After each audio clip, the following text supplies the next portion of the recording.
2011 में एक इंसान को लीबिया के डिजर्ट के एक ड्रेनेज पाइप से बाहर निकाला गया, उसे मारा गया, उसे ह्यूमिलेट किया गया और उसे लास्ट में गोली मार के उसे ड्रेनेज पाइप में डाल दिया गया। उसका नाम था मुअम्मर गद्दाफी। क्या वो डिक्टेटर था इसलिए उसे ऐसा किया गया? क्या उसने ह्यूमन राइट्स का वायलेशन किया इसके कारण किया, या इसलिए कि वेस्ट रिजिम चेंज हो रहा था उसके कारण? ये सब जितनी बातें हैं वो तो पार्शियली सही है, लेकिन एक रीजन है जिसकी ऑलमोस्ट कोई बात ही नहीं करता। अपनी डेथ से कुछ महीनों पहले मुअम्मर गद्दाफी ने एक प्रपोजल दिया था जो कि एक ऐसी सिंगल गोल्ड बैग्ड करेंसी रहेगी जो कि पूरे ऑयल ट्रांजैक्शन में यूज किया जाएगा पूरे ऑल ओवर अफ्रीकन कॉन्टिनेंट में, जिसे गोल्ड दिनार के रूप में भी जाना जाता है, जो कि अफ्रीका के पूरे ऑयल ट्रांजैक्शन में इसका यूज किया जाएगा। और इस प्रपोजल के कुछ महीनों बाद ही नेटो के जेट्स लीबिया के एयर स्पेस में घूमने लगते हैं। लेकिन जब आप समझोगे कि यूएस डॉलर एक्चुअली में है तो है क्या एक सिर्फ करेंसी है या पूरा का पूरा एक वेपन, तो आपको पूरे 80 साल के कॉन्फ्लिक्ट में कोई भी चीजें आपको डिफरेंस देखने को नहीं मिलेगी।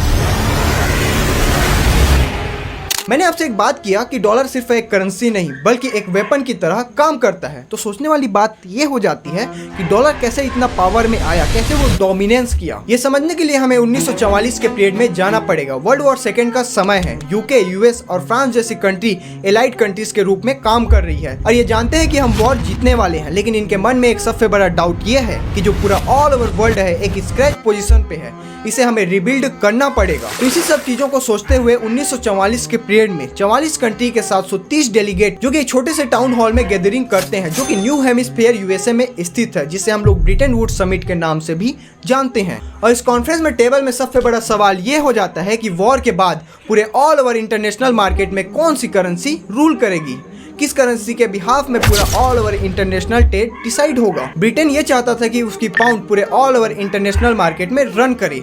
बाकी के जो और कंट्रीज हैं वो ये चाहते थे कि उनकी आपस में जो करेंसी है वही आपस में ट्रेड हो। लेकिन यूएस इस कॉन्फ्रेंस में सबसे बड़े मैसिव एडवांटेज के साथ बैठा हुआ था। पूरे दुनिया का 70% गोल्ड यूएसए अकेले होल्ड करके बैठा हुआ था। और जब यूरोप बॉम्ब की तरह तबाह हो रहा था, यूएस एलाइड कंट्री के रूप में यूरोप की हेल्प कर रही थी और आपस में जितना भी ट्रेडिंग होता था उसको डायरेक्ट गोल्ड के साथ ट्रेडिंग किया जाता था, जिसके कारण से ये है यूएस के पास काफी हद तक गोल्ड रिजर्व हो गया था, जो कि वॉर में आपको पता ही है वेपन्स, फूड, एवरीथिंग जितनी भी डिमांड रहती थी यूएस उसे फुलफिल करता था। और जब यूएस कहे कि डॉलर यूज करो तो कोई आर्ग्यू तो कर नहीं सकता, क्योंकि उसके पास एडवांटेज है। डील इस प्रकार से सेट होती है कि जो दूसरी कंट्री है वो डॉलर के साथ अपने करेंसी को कंपेयर करेगा, उसके बाद डॉलर अपने आप को कंपेयर करेगा गोल्ड के साथ, जो कि एक अमाउंट डिसाइड हुआ था $35 इज इक्वल टू पर आउंस। इस सिस्टम को हम ब्रिटेन वुड्स समिट के नाम से भी जानते हैं। अगर इसे पेपर में देखो तो ये वैलिड भी लगता है, लेकिन इस एग्रीमेंट के अंदर में एक एक्स्ट्रा ऑर्डिनरी चीज छुपी हुई है। यूनाइटेड स्टेट अपने यूएस डॉलर को पूरे ऑल ओवर इंटरनेशनल मार्केट की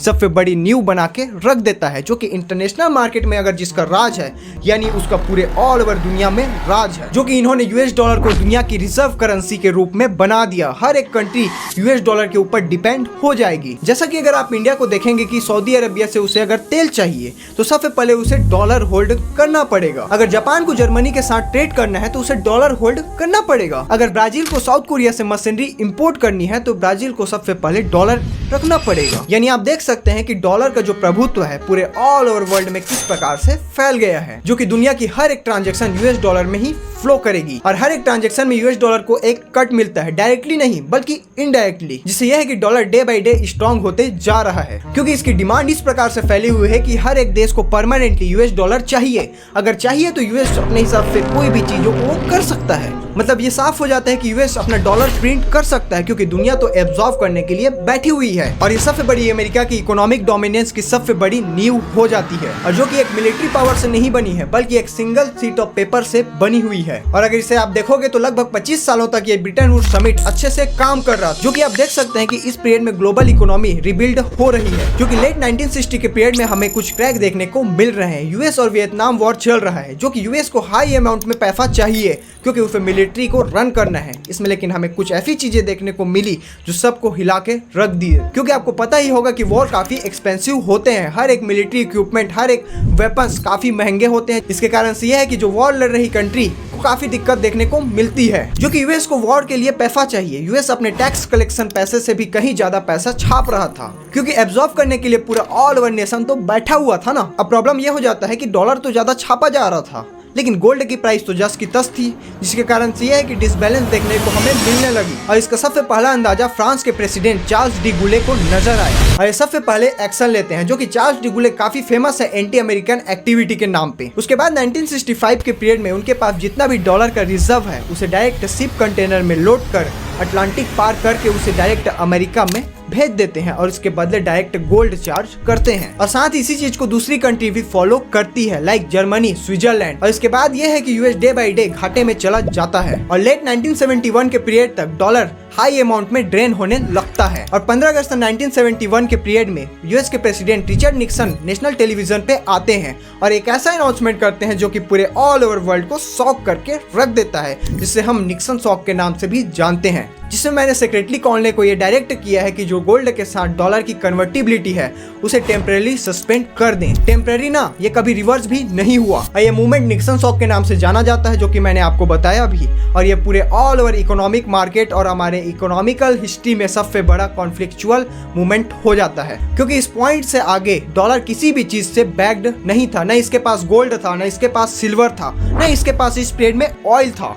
और ये सबसे बड़ा टेरिफाइंग सवाल हो जाता है हर एक इकोनॉमिस्ट, हर एक फाइनेंस मिनिस्टर का, और हर एक सेंट्रल बैंक पूछ रहा है हम आप पे भरोसा करें तो करें किस पे, अगर ये किसी भी चीज से अगर बैक्ड नहीं हो तो। यूएस को सवाल का जवाब चाहिए था, वो भी फास्ट, क्योंकि अगर दुनिया डॉलर पे ट्रस्ट करना बंद कर दे, आपस में जो ट्रेड है अपनी ही करेंसी में करने लगे, या जापानीज येन या चीन का युआन इसमें आपस में ट्रेड करने लगे, तो काफी दिक्कत देने वाली थी यूएस को, क्योंकि अमेरिका की इकोनॉमिक डोमिनेंस ओवरनाइट कोलैप्स कर लेती अगर ये चीज अप्लाई होता तो। और जो आदमी सवाल ढूंढता है उसका नाम है secretary of state Henry Kissinger, जो कि एक सबसे बड़ा टेरिफाइंग जवाब ढूंढता है, जो कि दुनिया को पूरा का पूरा हमेशा के लिए बदल के रख देता है। और ये 1974 के पीरियड में रियाद सऊदी अरेबिया फ्लाई करते हैं और एक ऐसा डील करते हैं, लेकिन जो डील था वो काफी सिंपल था, लेकिन जो डिसीजन था जो कि पूरे ऑल ओवर दुनिया को शॉक कर देने वाला था, जो कि सऊदी अरेबिया अपना सारा ऑयल ट्रांजेक्शन डॉलर में बेचने के लिए एग्री करता है। न ब्रिटिश पाउंड न जर्मन मार्क, अगर ट्रेड होगा तो डायरेक्ट डॉलर में ट्रेड होगा। और साथ ही अगर देखें तो यूएस एक्सचेंज में कुछ ऑफर भी करता है, लाइक फर्स्ट अगर देखें तो मिलिट्री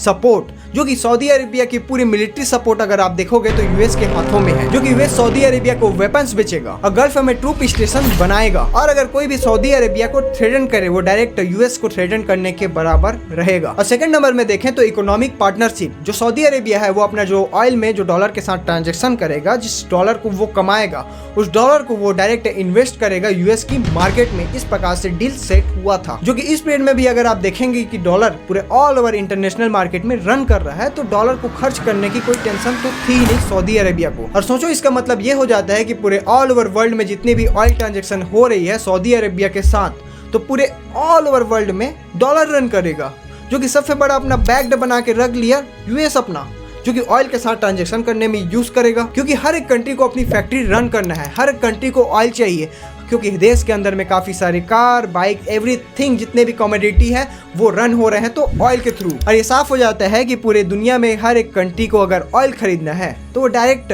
डॉलर पे स्विच करना पड़ेगा उससे, मतलब परमानेंट ग्रांटेड डिमांडेबल करेंसी बन जाती है डॉलर। चाहे डॉलर किसी चीज से बैक्ड हो या ना हो, चाहे निक्सन शॉक भी क्यों ना आ जाए, लेकिन डॉलर रन करेगा क्योंकि उसके पास ऑयल है। और जस्ट इसके एक साल बाद ही 1975 के पीरियड में जितने भी ओपेक कंट्रीज हैं वो भी सहमति दे देते हैं ऑयल के साथ ट्रांजेक्शन में, जो कि यूएस डॉलर और ज्यादा पावरफुल हो जाता है, क्योंकि पूरा ऑयल ट्रांजैक्शन अब इनके हाथों में है। अब जो कि आप देख रहे हैं कि सारा का सारा ऑयल जो कि मिडिल ईस्ट से डायरेक्ट डॉलर के थ्रू ट्रांजैक्शन हो रहा है, और इस सिस्टम को हम जानते हैं पेट्रो डॉलर सिस्टम के नाम से। और इस मूवमेंट के बाद डॉलर सिर्फ एक करेंसी ही नहीं बल्कि पूरे के पूरे एक वेपन की तरह वर्क करने लगता है, क्योंकि अगर कोई भी कंट्री अमेरिका को थ्रेटन करे या उसके डॉलर के खिलाफ जाए तो डॉलर यूं ही उसे बर्बाद कर सकता है, क्योंकि अमेरिका उसे यूं ही बर्बाद कर सकता है, क्योंकि अमेरिका कभी इसे अलाउ नहीं करेगा। मैंने जो आपसे एक बात की थी कि यूएस डॉलर सिर्फ एक करेंसी ही नहीं बल्कि एक वेपन की तरह वर्क करता है, क्योंकि जब आप एक बार पैटर्न देख लेंगे तो आपको हर एक चीज समझ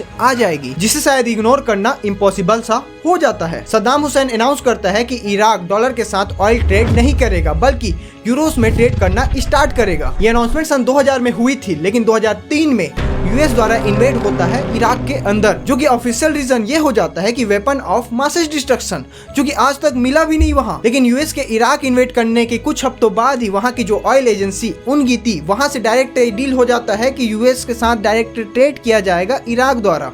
वो भी ऑयल ट्रांजेक्शन में डॉलर का उपयोग किया जाएगा। और ये भी देखें तो डायरेक्ट स्विच हो जाती है, जो कि सिस्टम क्या कहना चाह रहा है वो तो समझ आ ही जाता है। मुअम्मर गद्दाफी अफ्रीकन नेशन में गोल्ड दिनार को यूज करने के लिए पुश कर रहा था। उसने नया एक pan gold African nation currency बनाई, जो कि डायरेक्ट ऑयल के साथ स्विच रहेगा और जितना भी ऑयल का ट्रांजेक्शन होता है पूरे ऑल ओवर अफ्रीकन कंटिनेंट में तो डायरेक्ट उसी से हुआगा। और इस पीरियड में आपको ये बता दूं कि लीबिया के पास खुद ही 143 टन गोल्ड रिजर्व था ही। फ्रांस और यूएस अलार्म है। हिलरी क्लिंटन के प्राइवेट सर्वर से कुछ डिसक्लासिफाइड ईमेल पब्लिश होते हैं बाद में। एक्सप्लिसिटली गद्दाफी के गोल्ड और फ्रांस के फाइनेंशियल इंटरेस्ट को थ्रेटन करने का जिक्र करते हैं अफ्रीका में, जो कि 2011 के पीरियड में नेटो यूनिफाइड प्रोटेक्टर लॉन्च करता है। और साथ ही अगर देखें तो अक्टूबर के पीरियड में हमें गद्दाफी की लाश देखने को मिलती है। उसका गोल्ड 143 टन जो है वो गायब हो जाता है और आज तक पता नहीं चला वो किसके पास गया। जो कि अगर आप ईरान को देखोगे तो डेकेड से पेट्रो डॉलर सिस्टम को तोड़ने के फिराक में था ही। वो ये चाहता था कि जितने भी ऑल अदर कंट्रीज के जो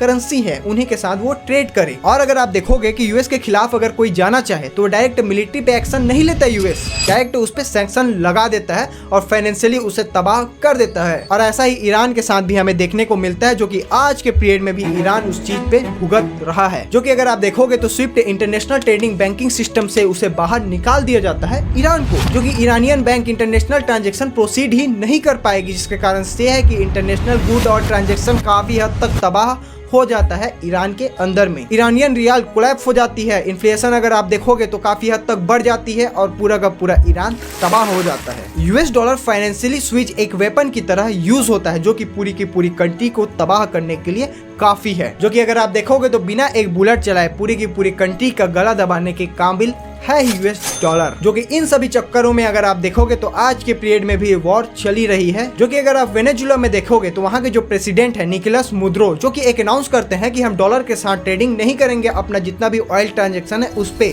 तो उन्हीं को उठा लिया जाता है। जो कि वेनेजुएला ये चाहता था कि अपनी ही एक करेंसी के थ्रू वो ऑयल ट्रांजेक्शन करेंगे, जिससे ये है कि वेनेजुएला की वेल्थ है वो काफी हद तक बढ़े।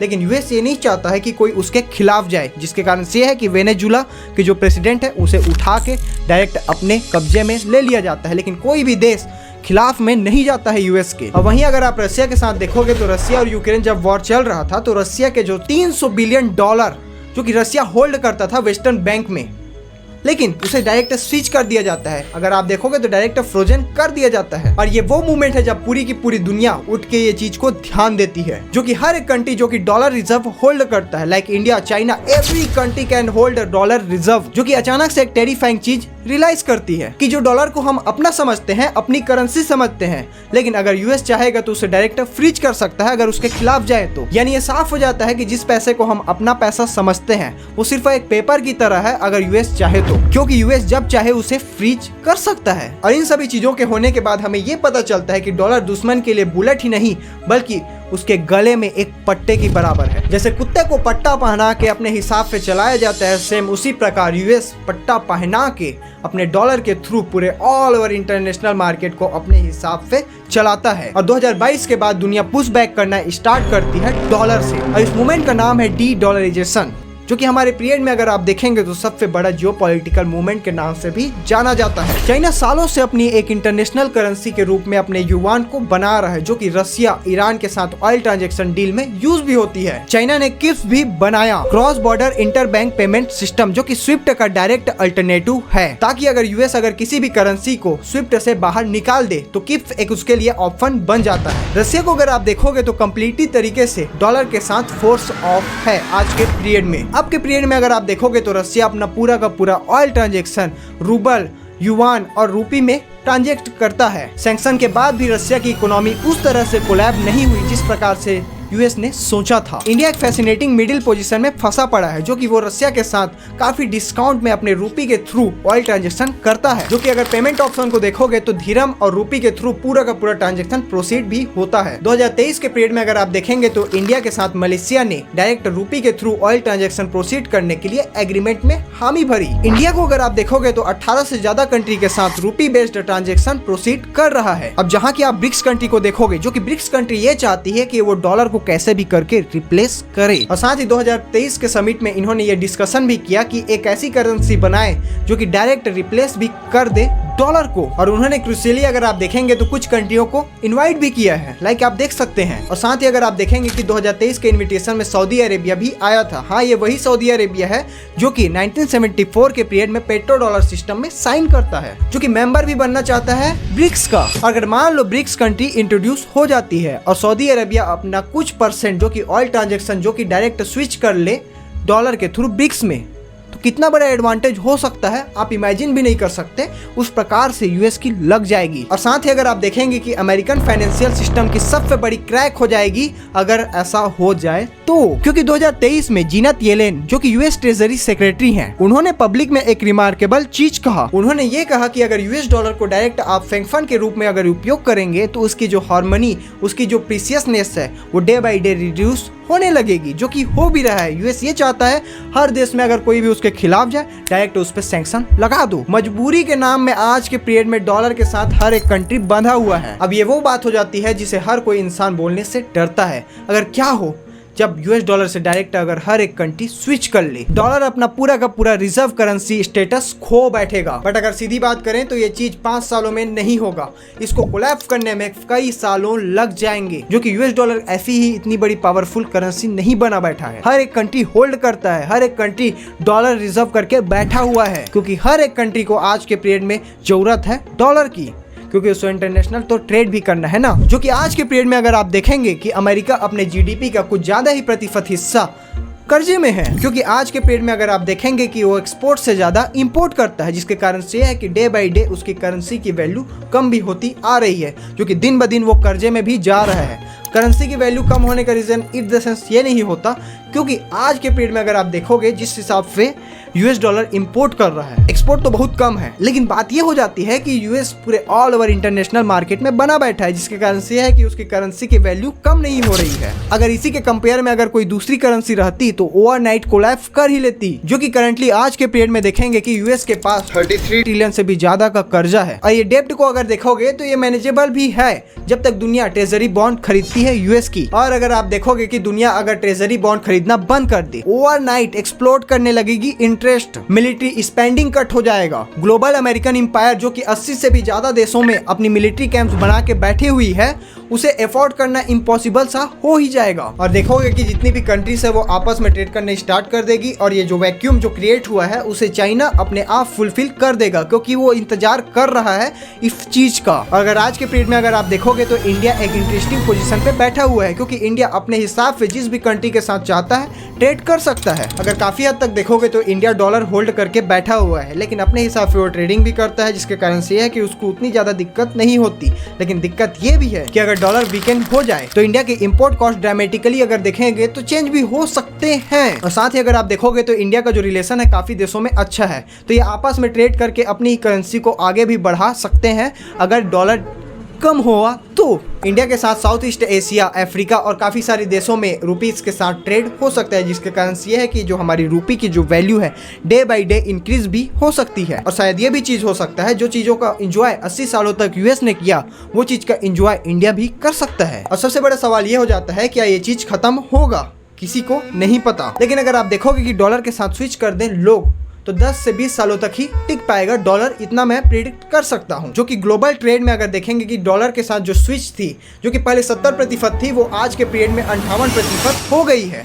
लोग स्विच कर रहे हैं डॉलर के साथ, जो कि यूएस अपने सैंक्शन एवरीथिंग के थ्रू काफ़ी सारी कंट्री के साथ बॉयकॉट भी कर रही है, काफ़ी सारे देश नाराज भी हैं। अब अगले कुछ सालों में देखने को ये मिलेगा कि डॉलर किस हालत में है। अगर मान लो अगर डॉलर को स्विच कर दिए हर देश, यानी साफ हो जाता है कि जो यूएस की इतनी बड़ी एम्पायर है वो इजीली खत्म हो जाएगी। लेकिन बात ये हो जाती है कि अगर कोई पर्टिकुलर कंट्री इस पे आवाज़ उठानी चाहे तो उसके साथ यही होगा जैसे ईरान के साथ हुआ था, गद्दाफी के साथ हुआ था, इराक के साथ हुआ था, इस प्रकार से ही हर्ष होगा उसके साथ, क्योंकि अभी के पीरियड में भी डॉलर काफी पावर में है ही। जो कि अगर आप देखोगे कि डॉलर को इतना पावरफुल बनाया तो बनाया किसने? हमारे पूरे ऑल ओवर वर्ल्ड में जितनी भी कंट्री है उन्हीं ने बनाया है। जो कि अगर आप देखोगे कि 1944 के पीरियड के बाद ही डॉलर इतने पावर में आया है। जितने भी कंट्री हैं वहाँ के जो नेशन के जो लोग हैं उन्होंने ही इस पावर को दिया है यूएस को। और अगर आप ये कहेंगे कि डॉलर के साथ स्विच करेंगे कि डॉलर के पास इतना पावर आ गया है कि तुम्हारी बजा के वो रख सकता है। फिलहाल तो अगर वीडियो आपको इन्फॉर्मेटिव लगा होगा तो चैनल को सब्सक्राइब जरूर कर सकते हैं। धन्यवाद।